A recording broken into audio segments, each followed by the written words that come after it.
The state of the economy today is deeply worrying. The last quarter's GDP growth rate of 5% signals that we are in the midst of a prolonged slowdown. India has the potential to grow at a much faster rate, but all-round mismanagement by the Modi government has resulted in this slowdown. It is particularly distressing that the manufacturing sector's growth is tottering at 0.6%. This makes it very clear that our economy has not yet recovered from the man-made blunders of demonetization and a hastily implemented GST. Domestic demand is depressed and consumption growth is at an 18-month low. Nominal GDP growth is at 15-year low. There is a gaping hole in tax revenues.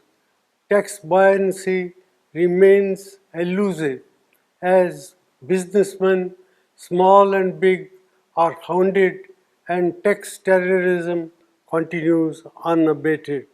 Investor sentiment are in doldrum. These are not the foundations for economic recovery. The Modi government's policies are resulted in massive jobless growth. More than 3.5 lakh jobs have been lost in the automobile sector alone. There will similarly be large-scale job losses in the informal sector, hurting our most vulnerable workers. Rural India is in terrible shape. Our farmers are not receiving adequate prices and rural incomes have declined.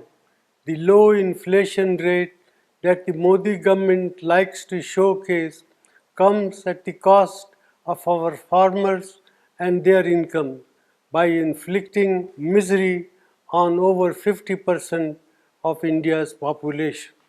Institutions are under attack and their autonomy is being eroded.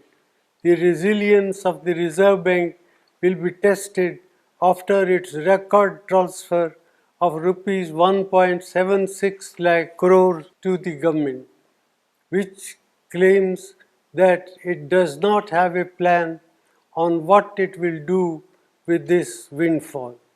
In addition, the credibility of India's data has come under question under this government. Budget announcements and rollbacks have shaken the confidence of international investors. India has not been able to increase the exports to take advantage of opportunities that have arisen in global trade due to geopolitical realignment. Such is the state of economic management under the Modi government.